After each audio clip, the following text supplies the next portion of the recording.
So thank you, Bill. I'm with Bill Morgan. Bill and I just very recently met, like 10 days ago, and we just, hit it off, I guess. Right. I can say that. And uh, Bill is a writer, producer, director, and has been also collaborator of Kevin Costner for like friends, collaborator for 40 plus years. Correct. And I always start my interviews with asking like about the childhood.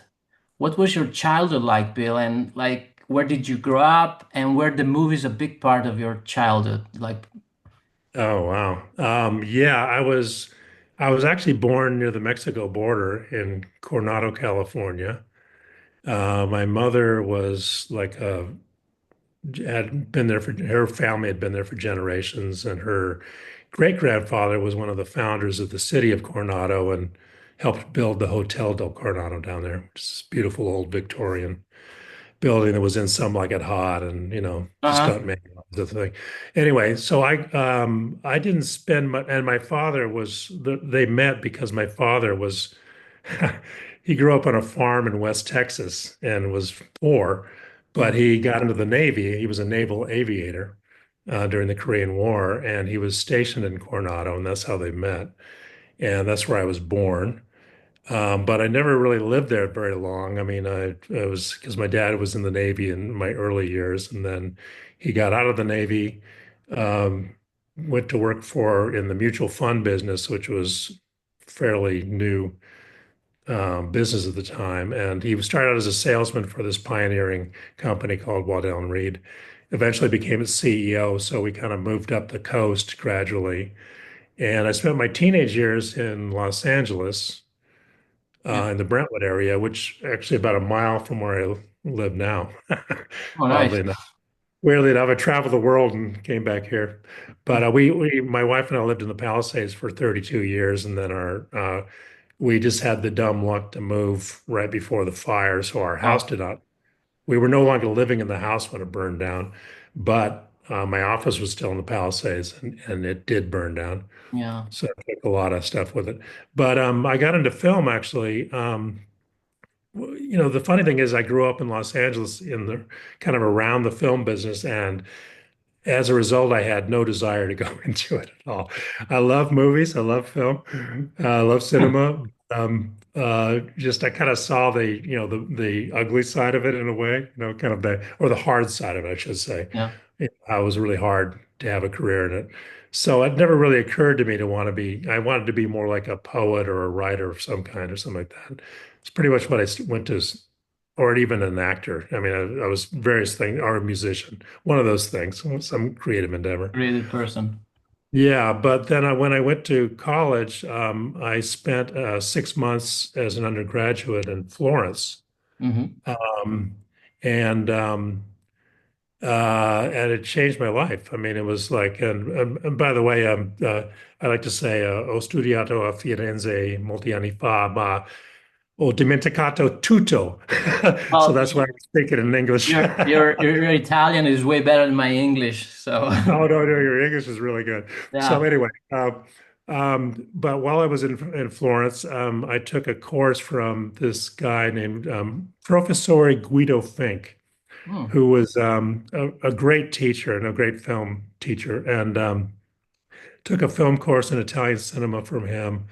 And we studied, Rossellini and Fellini and Bertolucci and Pasolini and all those, Antonioni.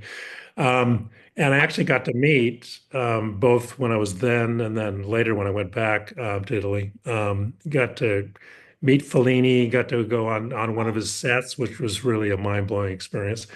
And but mostly Bertolucci was the one who really inspired me the most. Oh, wow. And he was kind of became a kind of cinematic hero to me in a way, And it really made me want to be a filmmaker because it was, even though I was fortunate enough to grow up in the 70s and, with 70s Hollywood films, which were a great time to be Yeah. experiencing movies early on as a young man. Um, the Italian there's something about the Italian films, just the notion of the history and the depth, and I think just the notion that you almost felt like when you see Bertolucci films, particularly the way it was shot by Storaro, you got the sense of like there was hundreds of years of art history behind it, and Yeah, uh, visual symbology behind it and everything, absolutely. and just the psychological depth and the willingness to take chances and to be kind of radical about it. So so I decided that's what I wanted to do. I kind of fell in love with movie making. So the first film I tried to make was with a friend of mine from college, set in Italy, of course. So we wrote it. We went there, stayed in Rome for a few months, writing a screenplay, and raised a little bit of money, and got, it's a long story. I won't get into it, but eventually got Franco Nero attached as to be the Oh, star. wow. It was really great, great guy. Big Um, star at the time.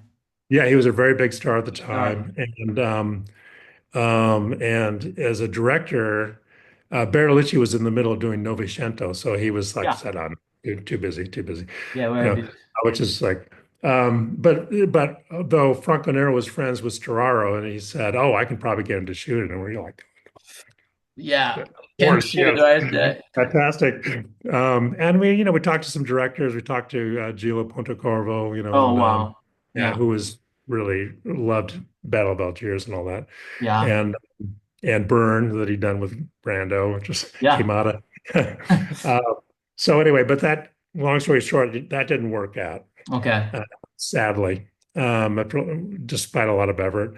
And then, but it did get us hired to write a screenplay for what was supposed to be the third Newman Redford film. No way. Yes, yes. Which was so at that point I figured, oh, I'm set. I mean, I was kind of starting at the top. Yeah. Um, But of course, that one, I mean, we wrote what I thought was a really good script and, it got some interest and everything, but it also never got made. It was like, Could and you it was like, part, could you tell me like a bit what it was about, like what it would have entailed and what the two guys well, would have. it was kind of a buddy comedy adventure, as you might expect. It was set in the Klondike and during the Hmm, gold rush up there. yeah. And we did a lot of research and I thought we wrote a really good, funny script and the script was well received, but it's again one of those long stories that is really a sad tale, but it ultimately came down to it was too expensive. Well, we turned in our script right after Heaven's Gate came out Oh, wow. and took United Artists down with it. Bad And timing. really bad timing because we went to the studio and it was Warner Brothers at the time. And they said, there's no fucking way we're making this movie. It's just too expensive. Redford and Newman, both of them. And oh my God, it's a historical piece set in this remote, forget it. Yeah. So it was like, I was really sad about that. So anyway, I was very frustrated with the movie business. And my wife and I had seen, and I'm going to get into this whole thing with how we met Kevin and everything, but But I also um, wanted to ask you what was the very first movie that you remember watching in your life and what emotions it elicited in you? oh, I think the very Just first just to movie, take a couple of steps back before, delving into yeah, the other stuff, because I'm that's a super good question. passionate about movies. So I'm always curious what sets a person off on a path, of loving movies. Well, I think the very first movie I saw was a Disney movie, was when I was a little kid, was probably Bambi. Oh, wow. I wasn't expecting that, but I get it. I No, understand. no, no, but which is a really a tragic story, when It you think is, about it. right? It's like it's really, when Tragic. I think about it now, I mean, you think of it as a kid's movie, but it's like it was The really, really drama. tragic, It's a drama. sad. Yeah, it's Yeah, sad. so yeah.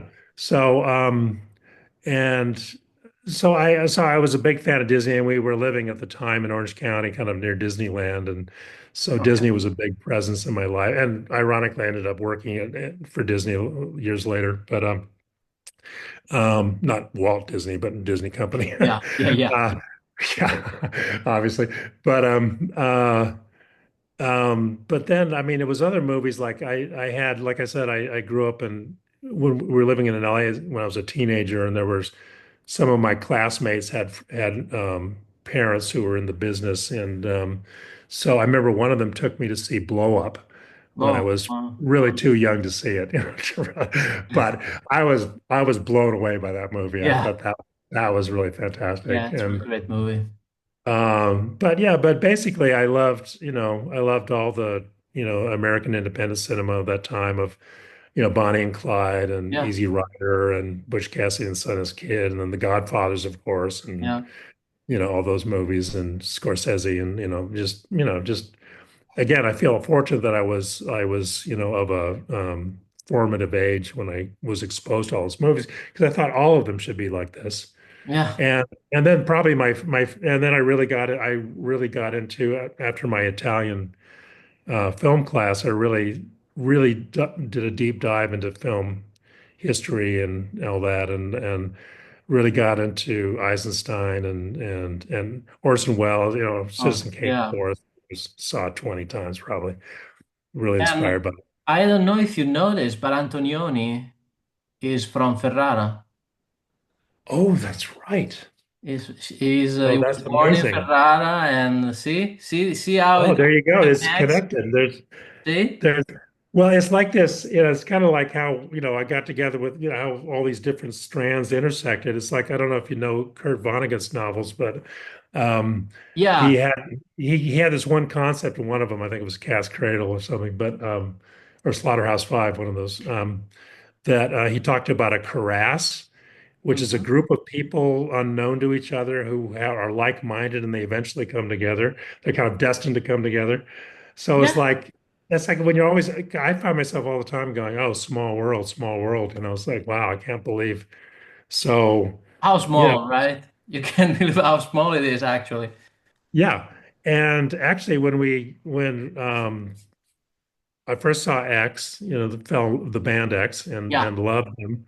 And I was joking with um, Kevin and I did this one thing, and we were kind of joking that, yeah, we met through X, the band, not the social media yeah, companies, yeah. formerly known as Twitter. And when was this, Bill? When was this? Would you say around like 80, 81, 82? When was this? We started shooting that movie in 1980, The Unheard Music, Did and the it took us documentary, The X, The Unheard Music in 1980? started shooting in And it came out 1980, in 86? correct. So that's how long it took us to raise Wow, money and do it. It was a whole process, which again, that's a whole other story, just but incredible. yeah, but it worked out because, the film showed the evolution of the band through their Yeah, first four albums. And we didn't plan it that way. We wanted it to come out in 1980, but it didn't work out that way. it just evolved like that. It evolved, and I'm glad it did. It just, again, things work out the way they're supposed to sometimes, Yeah, so but anyway, but it was really through X that, you know, I would say I met pretty much everybody who was influential in my life professionally and personally. Just I mean, most of my really great friends that I've known for 40 years or plus came 45. out that time. I met Kevin that way. I met Tim Robbins, who I'm still on the board of directors of the Actors Gang Theater and Company with him, that he's the artistic director of. I Yeah. met him because we were both into X at the time and hanging around the scene and went to go see something he did and loved what he was doing in theater. And anyway, um, And by the uh, way, I hang around with Tim last year, you did? south of Italy, at a film fest. Yes, I know. Wow. Picking this up. I was down there for this film festival called Magna Grecia Film Festival Yes. in Calabria, and Didn't Kevin go to that too? he was playing with his band. Tim was. Tim did? Oh Tim my did. God. He had been invited to be playing with the band down there at the festival, and Oh Kevin was wow. down there with the Horizon Number One, which he had been brought down there by Silvia Bizio, the journalist I wrote the book with. Oh That's why I wow. was down there, and at the same time, Tim was there. So she concocted kind of like a reunion between the two. The Bull Durham Well, reunion. during a reunion, and I was at the same. I had dinner with Tim and Kevin at the same table, and just introduced myself and all that. So really nice gentleman, Tim was. Oh, he's great. He's really, and he's a great art. I mean, he's there's a guy again. I mean, he obviously has his film career, but he's dedicated and his music career. He actually even is a good musician too. But he's dedicated so much energy still to this day to the theater, Yeah, he and still does. does really great work and writes and directs and conducts these Absolutely. workshops with the ensemble and everything. It's just amazing. Yeah. So So my uh, question was like, how did you end up meeting Kevin and when was this? The first time you guys met, and was it like, I guess, by accident sort of by in accident. I a mean, way? really came out of that, like you're saying, that workshop in the chemical factory Yeah. downtown LA. That Michael Blake was kind of the caretaker or something. He was living on a cot there, or and so he had this space, and he gathered some like-minded people that included John Doe and Exene of X. My wife Elizabeth was part of the group. Jack Lustig, actually, Kevin Costner, Jim Wilson, Frank Gargani, some other people that were just kind of around in the scene. So a really talented group of people that were just, kind of let's put on a show type thing. And the irony was that I didn't participate in the workshop myself because I was too much of a fucking snob because I had studied with Lee Strasberg. So I thought, oh, I don't need this. I don't I'm need above some. this. Sorry. I am above all this. Yeah, I'm Yeah. about, yeah, exactly, which is really stupid attitude. But anyway, that was my attitude. But I think also I was really in the middle of doing the unheard music and editing and Yeah. devoting all my time to that. So I wasn't really focused on, Yeah. and my wife was and is an actor. And so she was into it. But she would, I'd drop her off down there and pick her up. And I kind of, had the casual conversations with everybody. But I really got to know Michael pretty well, Michael Blake. Yeah. And we got to be really good friends. And he eventually became my producing and writing partner. We eventually started a company together to make movies. Yeah. But at the time, um, he was just a struggling writer. And the weird thing was that because I did the unheard music and he loved that. And I kind of met Kevin casually a number of times, sort of in a social thing, but we'd never really had a real conversation until I finished the film, The Unheard Music, and he Hmm. saw it. And we had a real amazing conversation about it. And I Oh. remember him saying, he said, that was a movie. That really moved, and he even said that I think he and I forget, I think it might have been him and he and Jim Wilson went to see it together, or maybe Michael was with him. But there's the frame at the beginning of the film that says "Play this movie loud," and he said he ran up to the projectionist and said, "Turn it up." Wow. So, so I thought, okay, that's the right attitude. I like this. Yeah.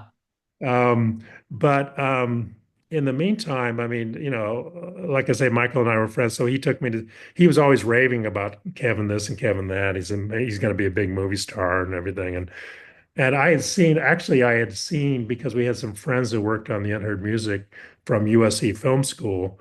I'd seen Proof, which I don't think Kevin was in, but then I saw Fandango, which he Yeah. was Yeah. Proof was like the um, short movie that Fandango was Fandango based on. based on and expanded into. Right. So I saw, and I thought he was good and everything, but it didn't really, and it was really when Michael took me to see Silverado Oh, yeah. that I went, oh yeah, you're right. This guy is going to be a movie star. He is a movie star. Yeah. He's just got that charisma and that presence. And just it's exciting watching him on screen, Yeah. So I thought, yeah, I'd love to work with that guy sometime. So in the meantime, Michael was trying to get things made. And right after the Unheard Music, I had a kind of quasi deal at Paramount where I was, writing a script that, they wanted me to do that was John Doe was going to be in it and some other people. Um, and, um, and it was taking a long time. I was going to direct it. So meanwhile, Michael, I was trying to land Michael a job. And so I was, I remember I introduced him to these executives at Paramount. And after the meeting, I asked Michael anyway. He says, "Oh, I don't know, it went okay." And then I talked to the executives, and they're saying, "He's a fucking cowboy. What the fuck? Why you send him to us?" And ironically, one of those same executives was later at Ryan, and so when she called me up when she screened the first rough cut of Dances with Wolves. She said she cried through the whole thing and says, "Oh my God, you were right about this guy. He was, anyway, that's how it goes in Hollywood." Yeah, in hindsight. So I was trying to help Michael out, and I basically said at one point, just because he was a very persistent guy, as Kevin will probably tell you, as um, he was always coming up with stuff he wanted to do and writing. So he says, "Let me read you what I'm writing and whatever," and so I said, "Okay, just show me everything you've written so far, and I'll see if there's anything that sparks or whatever, and see if there's anything I can, take and maybe I can direct something you write."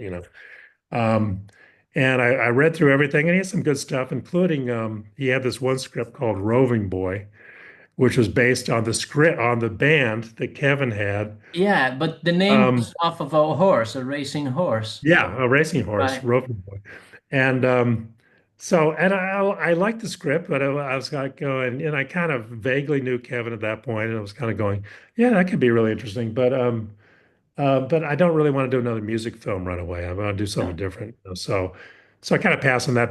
But he had this kind of really rough thing. It was very rough. It was almost like an outline or whatever, and then he was kind of talking me through it, and it was what was eventually Dances with Wolves, you know. And and I said, "Oh, well, that's something I could really get behind. I'd love to direct that." And he's going, "Oh, well, I'm writing this for Kevin." And I go, "Wow, Kevin's perfect for it, of course, Yeah. you know." And he goes, "Oh, no, but he wants to direct it as well." And I kind of went, "Oh, okay, well, that's the end of that." Which that obviously turned out good. But I will say that Michael's inspiration for Dances with Wolves, the original story, it was partly "Bury My Heart at Wounded Knee," which I think he said a lot, and the abduction of I'm blanking on her name, Quanah Parker's mother. Anyway, it's sort of based on that, but it was also kind of loosely based on this song that X had called "The Hungry Wolf," which was, I remember that because I was kind of, in the middle of doing the movie at the time, and we worked some scenes with wolves into the film, the unheard music. So I remember that very clearly, that that was kind of informing partly of his whole thing of like Dances with Wolves. There Yeah. was a book called Barry Lopez wrote this book called I can't remember what the title is, but he wrote a really good book about wolves and men, of wolves Oh, and men, it was called. okay. So I think all those things kind of fed into eventually what became Dances with Wolves. Chances. But So I kind of got to, see that from afar a little bit in the beginning, and was always a fan of that story. And when they made the movie, and I was off directing my second film when they shot the film, and then they came back, and when I saw it, I went, "Oh my God, this is And like, fucking." did you go to a private screening for dances or? Yeah, I went to one of the early screenings they had for it, and again, I was just, I mean, I read things that Michael was writing along and kind of gave him notes and kind of gave him feedback, and I thought, oh, this is really good. But then I think what Kevin did with it was just fucking phenomenal. Yeah, Just the I first mean, week he just out of the gate as a director, yeah, I was just like really impressive. It was very like impressive. I was just really blown away, and I went, oh wow, my God. And I think I even sent him. I think I did that. Yeah, yeah, I did do this. I sent him a Western Union telegram because I thought for some weird reason that would be a cool thing to do. Sent it to Kevin and said, I think you've made a master. I forget what I said, but it was like you made a masterpiece. It's amazing. It's going to win every award in the world, so it kind of deserves to. And And it did. congratulations. It's just fantastic. So Really landmark film, obviously, it Yeah. was like amazing on every level and still is. Oh, yeah. And so anyway, but so out of that, so Jack Lustig, I'll bring him into the picture here since we're talking about 500 Nations. Yeah. Um, he was part of that group in the warehouse, and I remember Elizabeth, my wife, saying that she thought Kevin was great, and she thought always with other people, John Doe and next scene were good and everything, but she thought the best actor was probably Jack Lustig, ironically. Yeah. So I got to meet Jack mostly because she really enjoyed him, thought he was talented. And Jack's wife Elizabeth Lustig, who was a great casting director, amazing Hmm. casting director, did dances, did River Runs Yeah. Through, did 500 Nations. Um, so yeah, so we were all just friends. I mean, it was just like I knew and admired Kevin and Jim and Michael and I liked Jack Lustig, and he hadn't really done anything, but I really liked him, and his loved Elizabeth, his wife, and Didn't they were. Jack direct, didn't, sorry to interrupt you and cut you off. Didn't Jack direct the making of dances? Yes, he did. He was brought in. Laura Davis had started. Laura Davis had a making of company, and Okay. I think she shot. I think she actually shot all the original. I don't think Jack was on set. Okay. I don't think. I could be wrong. I don't No, don't I hold me. could be wrong. Maybe I'm misremembering, Oh, but he did direct it. He did direct it. He got the directing credit. okay. Because but I don't remember if he was actually on set. I think Laura may have shot the interviews. I'm not sure. The footage. But Jack came in post production and he finished the film I think getting the director credit I think was part of his deal. Yeah. She Okay. probably didn't pay him very much money, so but Yeah. but but as a result, obviously he became very familiar, and he'd known Kevin, as well, and so he was friends with Kevin. So at one point Jack pitched him on this 500 Nations thing, and it was going to be basically, I think the pitch was basically we're going to do like the Ken Burns Civil War for Native Americans, which is a good pitch. Yeah. I mean, you go, Very. okay, and you got Kevin hosting, executive producing. What could go wrong, Yeah. So, and I think to Jack's credit and to everybody's credit who worked on it, I think it was a really great team that got pulled together to do that. I mean, it was a Roberta Grossman who was the producer or producer with Jack on it, and Lee Miller, who I'd worked with on this thing called Columbus, which is an interactive multimedia thing we did for IBM. She was one of our researchers out of the Library of Congress.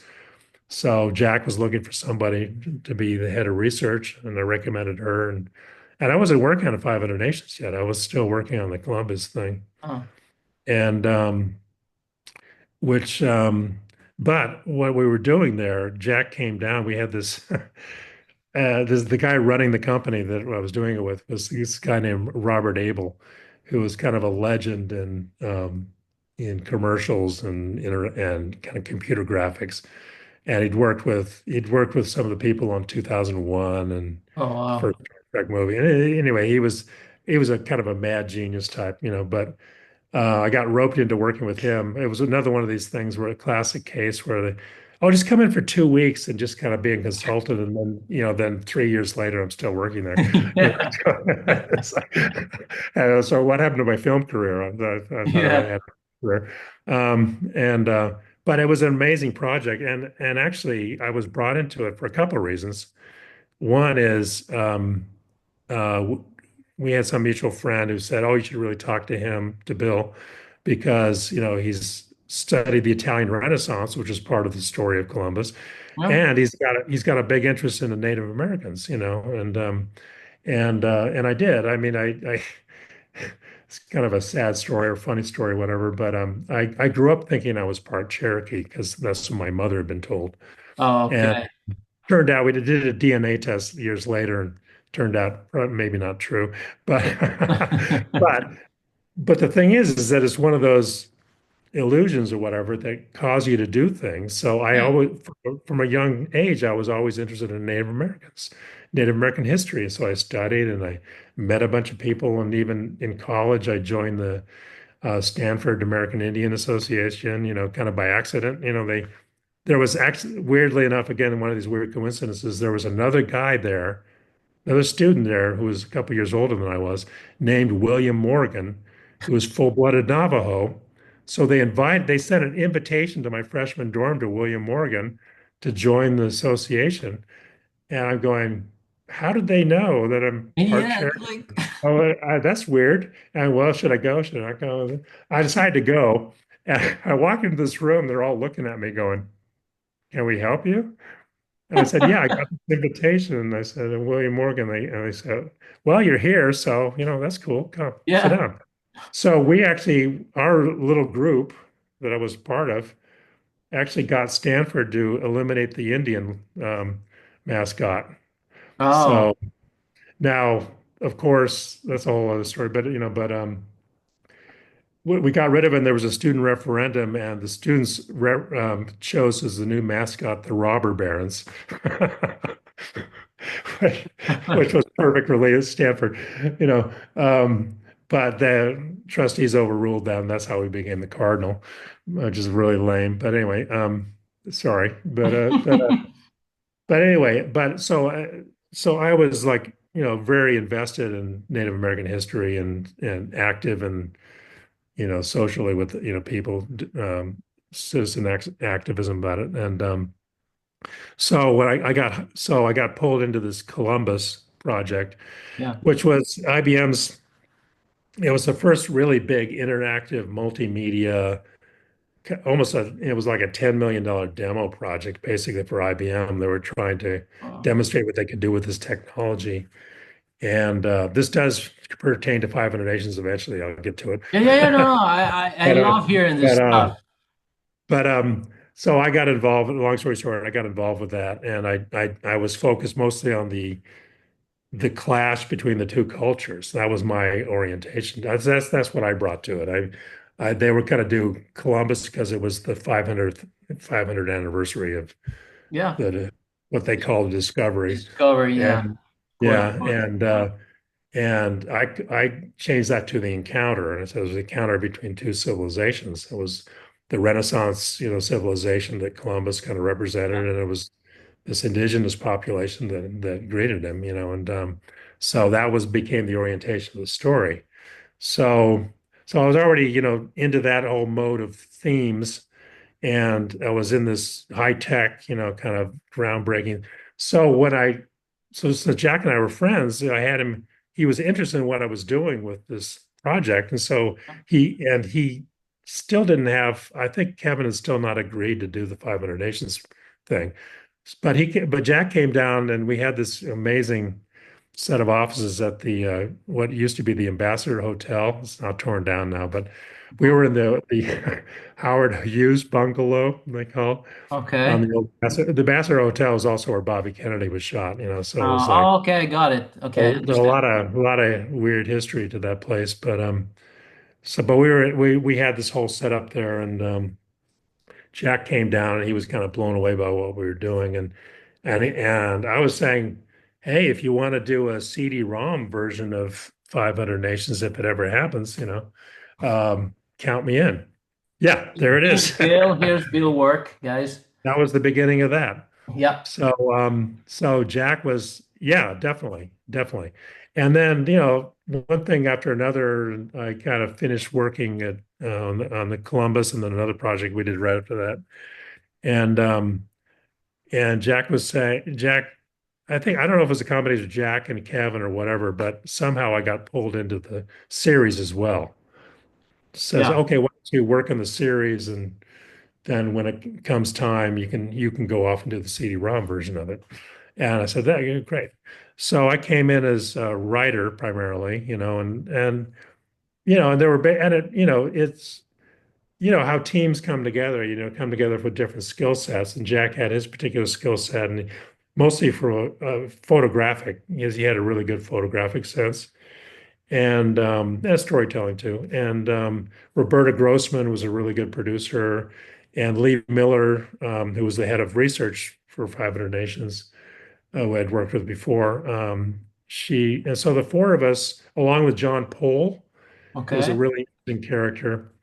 We were kind of the primary writers of it, and John Poles, and I'll just do a little side note on him. He was actually my our next door neighbor in Westwood um, when I just met my woman who would become my wife. Um, he was our next door neighbor, and he was part of the punk scene along with us. Oh, And he wow. had the great eraser head type Yeah. hair, and he was just a character, and we loved him. He was great, but he was also this kind of brilliant anthropologist working at UCLA. And independently of me, Jack hired him at some point, or Jack or Roberta hired him to do mostly focus on the Mexico and the early, like Cahokia, the kind of Yeah. reconstructions of the early, CGI stuff that was done. Um, and so we found ourselves working on the same project, which was really fun. It Yeah. was Isn't really it cool. crazy? Yeah, totally crazy. Never would have thought that would. We both of us are going, how did this happen? But Yeah. whatever, great. So yeah, again, that was 3 year chunk of my life, working on that project. And again, the great thing is that, and again, I credit Jack for this, is that he had a research staff on for almost a year, just Wow. talking to native people, bringing in the best, advisors they could get, and Lee did a good job, managing the research. And so by the time I came in, there was like this stack of, it was essentially research documents that, Did- and I had, yeah, it was, yeah. And it was huge. And, it was a huge project, it was an epic Yeah. project. But I think because I was I think it's fair to say I had the most filmmaking experience at the time of anybody in that group. Okay. So that was kind of the role I took on, kind of structuring it cinematically and all that, and I worked really closely with Jack in particular, but also Roberta and Lee and John. And yeah, and then the shooting and everything it was just a year shooting basically. So you were like on location a lot. Yeah, I didn't go on location that much because it was mostly writing. Okay, Back but at, you did, back but so you did get to go a few times, I guess.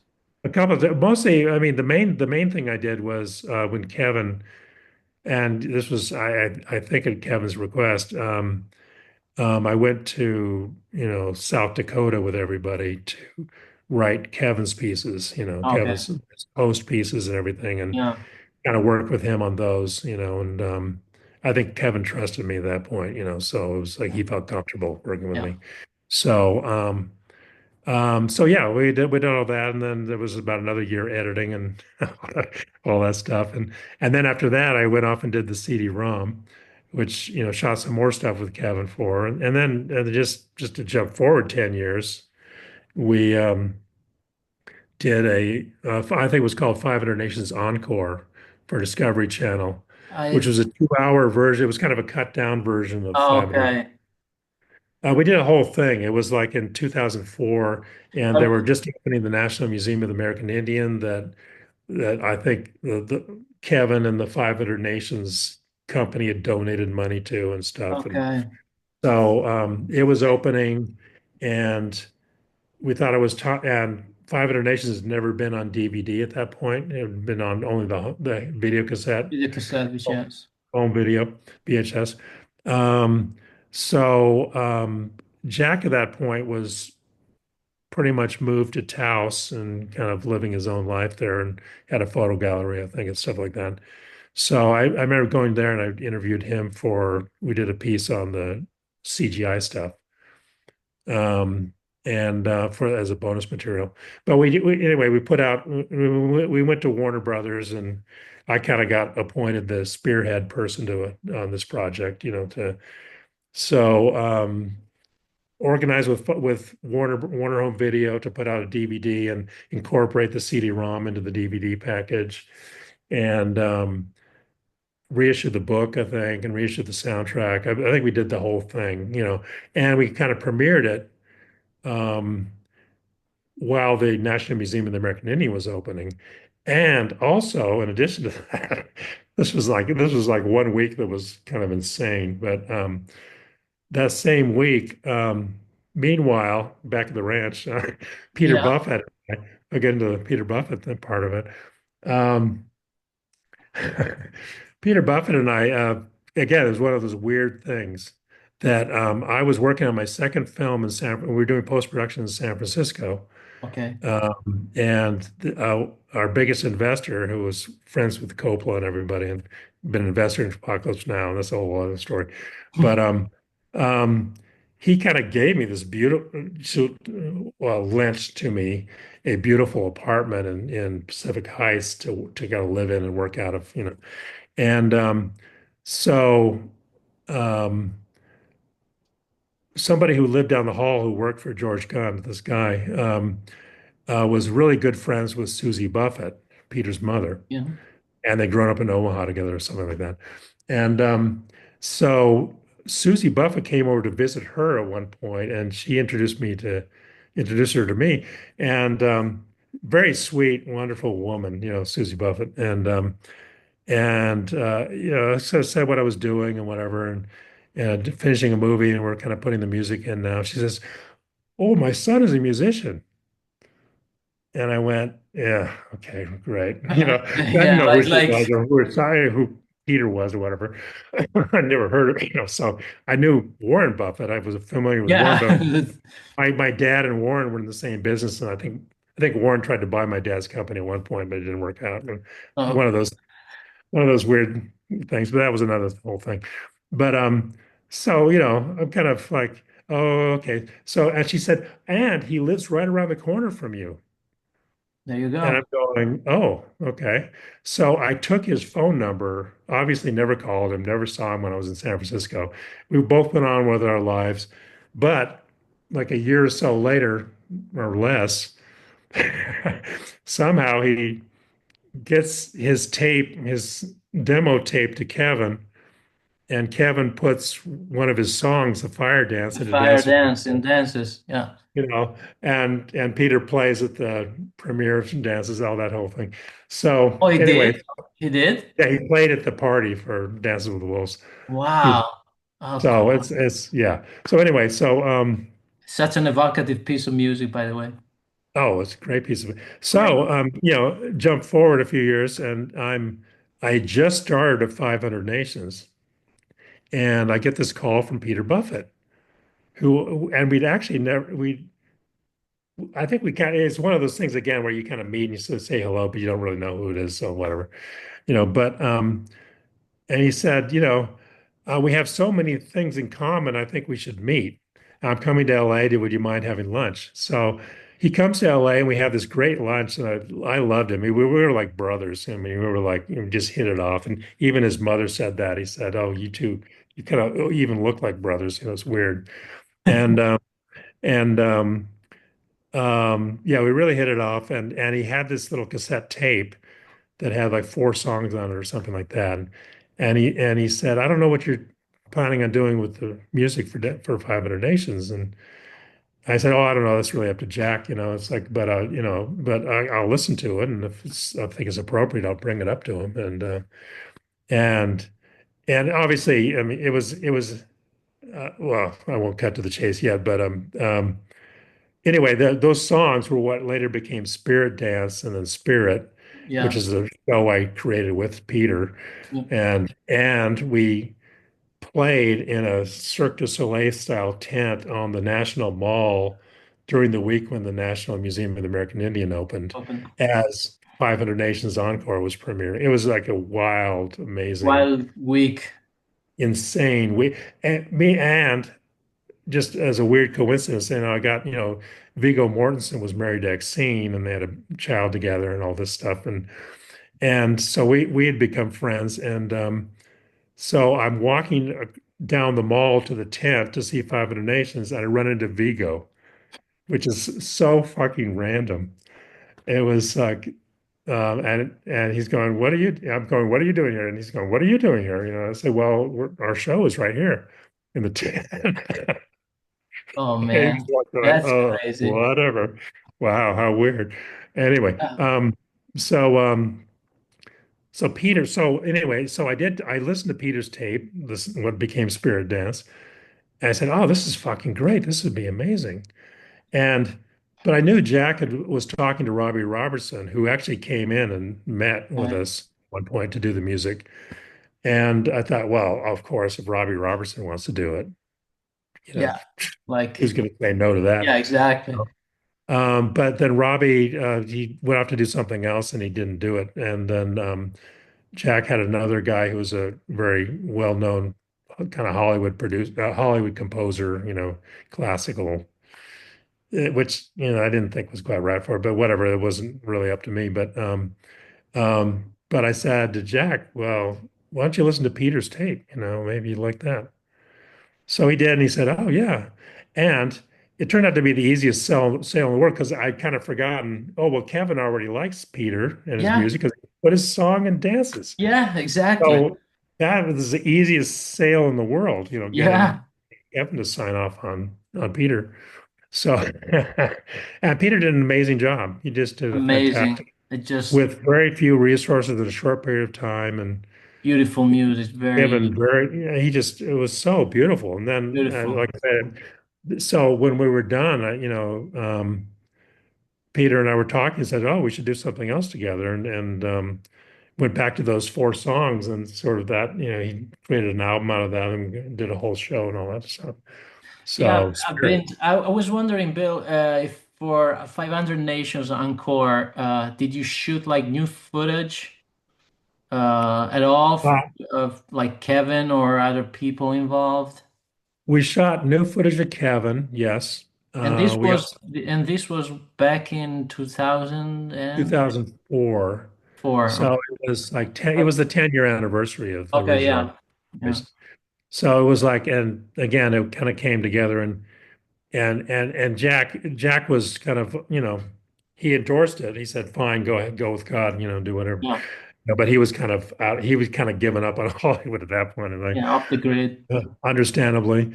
And but no, we shot, yeah, did a whole new sequence with Kevin for the beginning, new introduction that we shot, and I directed that, and we did that. We went back to the Black Hills on this property, the really beautiful property that Kevin owned, and Tatanka actually was what he Oh, was. the museum. Yeah, yeah, the museum. He had the museum, and then he had all this amazing property out there. So we shot it there, and shot some new interviews with more as bo more as bonus materials, I would say, or just little additional stuff with some of the actors who had done voices for it. Oh, okay. I forget if we did Graham Greene, but was Oh, sorry he God passed rest away. his But soul. Yeah. West Studi, I know we shot. I went to the. This was really weird. I went to the set of The New World, that Terry Malick's film, Oh, you which did? was Wow. yes, which was really amazing and bizarre. But I interviewed West Studi there, because he was in the movie, Yeah. and so yeah, we did West Studi and a few other people we did some Like, interviews with. And wasn't Tom Skerritt in the initial release? sorry, Tom Skerritt wasn't Tom he? Skerritt. Yeah, He I think he was was. right in the Yeah, in the 95 release. He was voicing, I guess. yeah, yeah, yeah. Oh, yeah, he was. And Greg Harrison was the narrator, and we Oh sort of yeah, got Greg Harrison back to do some kind of pickup pieces. But it was mostly a cut down of the series. It was like a 2 hour like a cut down condensed of the series version. with new sequences from Kevin and Yeah, again how we use West Stewie. That's a good point. I have to look at it again. I haven't looked at it in 20 years. So weirdly enough. that'd be a good time to do so. Well, yeah, I think we have to get 500 Nations streaming again and Oh maybe the man, you guys should somehow get it on the streamers because I think people out there are craving for this type of thing. I don't like the word content because it just feels yeah, like right. it diminishes the art behind these things, be it movies or documentaries. But people are craving for history. They're craving for, knowing and finding out more about, the past and where they come from and what their roots are. And it's just a tremendous demand out there. Every time, like Kevin's new the newest documentary he participated in. It's called The West. Oh yeah, It came right, out like a couple of months ago, and I think right. like people just have a craving for that type of stuff. Totally. No, and I'll And tell you that. 500 Nation is just like the gold standard when it comes to documentary on Native Americans. It's just nothing like it. I would agree with Past. you. I mean, I'm biased, but I would agree with you. No, I've watched lots of others, and Yeah, it's just not really good. There's just very compartmentalized. It's not as like encompassing as this one is. yeah, There's just so much soul in this, and you have the natives right, talking, and everything comes together perfectly. And this is a ride, as real as it is, but it's still a ride and entertaining. So it's just right. to both worlds to me. Oh, thank you. No, well, it's a testament to everybody who worked on it, Yeah, and everybody put their soul into it, it shows. and it shows. Yeah, I mean, again, and again, the dedication and the commitment that, yeah, I mean, Yeah, Jack pulled it all together, but Kevin really. I mean, he put up his own money to do this, and yeah, we went off and sold off different rights to get some of that money back. But he put his that's I'd have to say, I mean, Kevin's a guy like kind of like Redford and Paul Newman, yeah, who put their money and their time and their soul where their mouth is. absolutely. They Yeah. really commit 100% to it, and I really so admire them for that. It's amazing. But I'll tell you one little story about, actually an anecdote about 500 Nations. When we were at one point, we created a touring group of Spirit that we were traveling around the country with, and so we'd always invite in whoever the local nation or tribe was, and at one point, and this was before we did the DVD thing, Okay. um, I remember people, coming up to me, and some of the tribal leaders would say, do you think we could get another copy of the VHS of 500 Nations? I go, "Well, yeah, of course, but why?" And so, well, we're using it in the schools to teach our kids about their own history. And at that point I went, oh, that's when I went, we have to, we It's have to get this out important. again. We have to get this out again. And Yeah, and we did the DVD, and Warner Brothers, again, to their credit, they sent copies of the DVD to every single tribe in the country, and it's and like, I've myself done my own bit of, guerrilla marketing, if you will. Not that it matters so much, but oh, I've thank you. constantly, bought copies of the DVD off of eBay. Sorry, no, stores don't carry it. It's hard No, to I know it's find, not but I available. bought it off of eBay multiple times and gifted it to friends. Oh, thank you. Wow. I mean, it's just because I love it so much. And as Kevin says, when you have a great story, a great book, great song that you've heard, you want to share Yes, it. And absolutely. that's the first instinct is to share it. I've heard the best song, I've read the best book. You should read it. You should listen to this. You should watch this movie. And I've done this with 500 Nations because I believe in it so much. I just love this project. And again, it should be on the streamer so many more people can have access to it. Yeah, well, you've inspired me to make that happen. Kind of like what had happened when the we did the encore thing in the DVD. It's like, yeah, it's just too good to not be out Too there, good. It's too It's just good. too important to be not be out Too there. important, and it's like a teaching tool for Absolutely. schools and for teachers and for everybody in the school system. I think it's terrific because it's Yeah. also No, entertaining. There's so much well, it's entertaining. entertainment. Well, that was the idea. We wanted to make it entertaining, and it wasn't, just that's kind of how I approach. I mean, to me, fiction or nonfiction storytelling, I mean, you still have to tell a story, and Yeah, you still have to create compelling characters and shoot it as well as you can, and like make them. And we traded it like a film. It was really like a film, indeed. and sure, a series of films, kind of like Horizon. Yeah, like uh, uh, Horizon. but yeah, CBS put this out. It was funny at the time. I remember somebody told me when it first premiered on CBS that they said, more people have seen this than any other nonfiction, miniseries in history. And I went, well, what about the Civil War? Yeah. And they said, well, no, Civil War was on PBS. This was Oh, on CBS. CBS. CBS has 10 times the audience, at least they did at the time, you know, and it's like, so many, and I even remember telling Kevin that, and he was kind of going, what do you mean?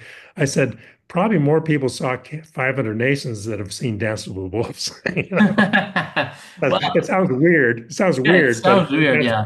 that's television versus movies. You know, maybe at this point, people, Yeah.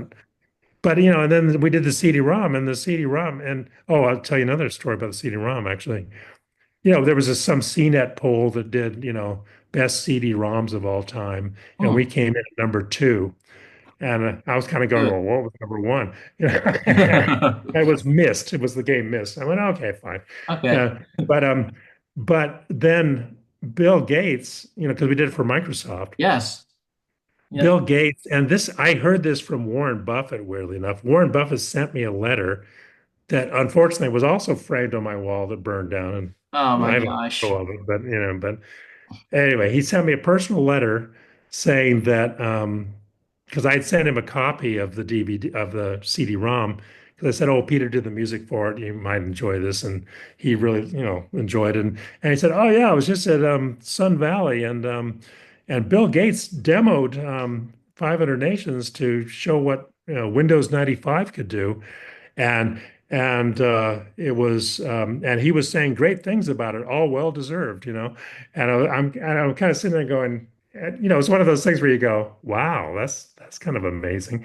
But Yeah. you're also kind of like, hey, I made that fucking thing. Why wasn't I invited to Yeah, present? exactly. You know? Yeah, exactly. You'd think like they would invite you, right? Because you're the Yeah, I creator. thought at least I could have sat in the audience and Yeah. soaked it up. Anyway, And so no, another thing I wanted to ask you, Bill, is like, have you and Kevin ever talked about doing any other projects together through the years? The possibility ever come up? How far along? Did you ever go with a new project with him? Like just all this stuff, you know? Well, certainly from my point of view, I always want to work with him on Yeah. anything, you know. And I have gone to him with, I even went to him with that Klondike script at one point. What? The, Sorry. uh, the Klondike script Oh I'd yeah, originally written for Redford and Redford Newman. and Newman. I thought, well, you could do the Redford part, you know, and it's like, and you know, you know, I think he read it and he liked it, but he was, you know, it's like Kevin's very particular and he does what he wants to do, and it just didn't jive with him. But yeah, we're talking, you know, we always talk, and we're talking right now about something that I hope we get to do, and it'd be great. Yeah, I'd love to do Absolutely. it. So we'll see. And I mean, yeah, well, fingers crossed for you guys that you get to do something else together. And I want to ask you if you could repeat that story that you were telling me about dances, and who it is dedicated to, and the name of the character that Mary oh, McDonald plays. Because I think right. this is very obscure stuff that not many Yes. people know. No, yes, I don't think many people ever noticed or know the story, but yeah, but again, since I had a front row seat to the whole writing of the Dance of Fools, um, um, basically, and actually, I should start with Kevin, as a matter of fact, because Michael always had Kevin in mind for it. He Okay. wrote it specifically for Kevin, and Kevin, when he decided to do it, I mean, really shaped it and turned what, you know, Michael had a good story that Kevin turned into a masterpiece, I think, you know, I mean, with his guidance, his directing. But you know, Michael goes and sees Kevin, and I think he'd done The Untouchables at that point. I can't remember, So we're but talking 88, 87, 88. yeah, so 87, 88, somewhere in there. I forget exactly when it was, but so Michael goes and talks to Kevin, and he told him the whole story, Dance with the Wolves, and what he wanted to do and whatever. And Kevin goes, "Well, that's a good story, but you know, you see that stack of scripts over there, you know." And Kevin tells the story a little differently, which was very interesting to me, which I won't step on his version of it, but this is what I heard from Yeah. Michael's version, of it, which is a little different. He said that Kevin pointed to a stack of scripts on there and said, "See that stack over there? If you write a screenplay, it's going to go on that stack, and it'll never get made. But write a novel, and at least you'll have something that exists in the. So even if it doesn't get made as a movie, you'll have the novel." Yeah. So Michael, I want to write a script. But anyway, so he does. He writes the novel, and he's sleeping on people's couches and reading passages, mostly John Doe and Exene, I think. But I remember hearing he would read me parts of it and kind of like, what do you think? What do you think? And it's like, well, keep writing, Keep writing. keep writing. But anyway, but he finished the novel and he dedicated it. The dedication is to Exene, and I think it says inspiration is everything. And he named the character the character that Mary McDonnell plays, stands with a fist Yeah. in the movie. Her white name, if you will, Yeah. was Christine, which is Exene's original name. Dude, So that's he wrote, and even when I look at the way Mary McDonnell portrayed her, I kind of see elements of Exene in it. It's funny. It just could just be me, but just the way her hair is, and it's just my thing, but probably. Um, but yeah, and then I think I did tell the story about the Hungry Wolf song too. I mean, I think I told that to you on yeah. screen. But And another thing that I want to know if you were involved with, or maybe tangentially, Bad Day, the short.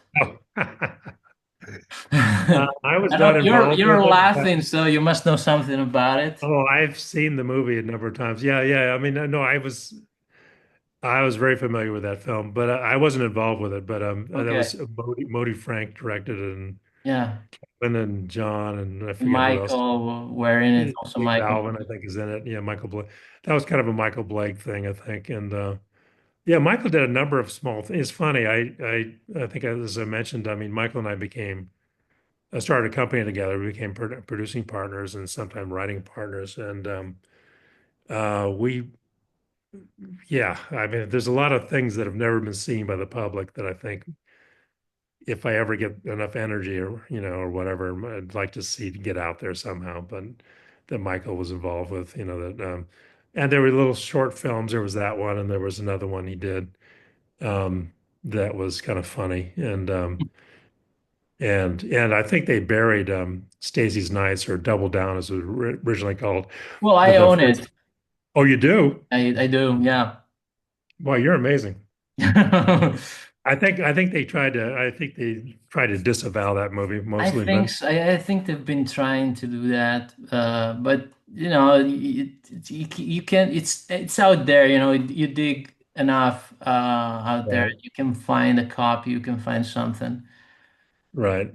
But yeah, Yeah. I saw Bad Day when it was released like 15 years ago, 14 years ago online. It was released because Oh, I didn't even know it was online. Oh, yeah. yeah, Okay. but they put up a whole website for it, and the proceeds would go to the to help with the oil spill back then Oh, in 2010, and oh, something with like a that. deep horizon oil Yeah, spill. Kevin had some. I guess Kevin has He something to do created with it. that. He put him like is like like he put himself behind. Yeah, let's release this. It's unique and something people have never seen, and let's have the proceeds go to helping. I can't remember quite the details, but I seem to remember that's why it got out. Like it got out officially. It was released officially for that Oh, reason. I didn't even know that. I didn't know that. Yeah, that's great. Well, no, I just remember seeing it when they made it. And I remember I saw it and I was like, "What the hell is this?" It's just It so was pretty funny. wacky and fun. It was wacky and fun. Yeah, and Yeah. Kevin had a good time doing it, I know, and everybody And did it. I It was gotta great. say that your friend John Doe performs my favorite version ever of Dolly Parton's "I Will Always Love You" in Oh, Bodyguard. yes. That's my I know. favorite version of the song ever. It's just, I don't care what anyone says about Whitney Houston's. Right. To me, John Doe's is the best version. Oh, that's great. I'll have The to tell you very how. best. I might be the only one on the planet who thinks that, but I think Whitney's version is pretty amazing, but I agree with you. John's version is pretty great, and I feel badly that they weren't able to put it on the record. You know. Oh, there it is. this is like a cassette. Whoa! This is I just like a look. John, wow! I will always love you. I've never seen that. That Yeah, was a cassette. yeah, but it was like it came out like I don't know, very few copies. There's an That's amazing instrumental that you have that. version and there's the song version. It's produced by John Doe and Steve Dorff, Uh-huh. and it's just a cassette. Wow. I've literally never seen that before. I didn't know it I'm existed. all about this obscure stuff, you know. I'm all about You're this. amazing. No, I actually we're doing this is kind of not public news yet, but we are doing a sequel to the Unheard Music called See How We Are. Wow. That but stuff like that, I would love to have part of that, so I'll probably be calling you about that. I'm Unrelated. here. I'm here. Yeah. Yeah. You have my email, you have my contacts, and Yeah, right. Bill, I want to Wow. thank you for your time. Sorry I've taken up so much of your time Oh, already. no, no, it's been fun. I could Yeah. listen to you all day long. I mean, you have stories, you've lived a life, and you've experienced, and you're a professional in the business. So, thank you so much. Thank you, Pietro. I'm Yeah. very lucky to have met you. You're a tremendous person, even though we don't know each other very well, but I can feel that, I can sense that in you. I want to thank you again.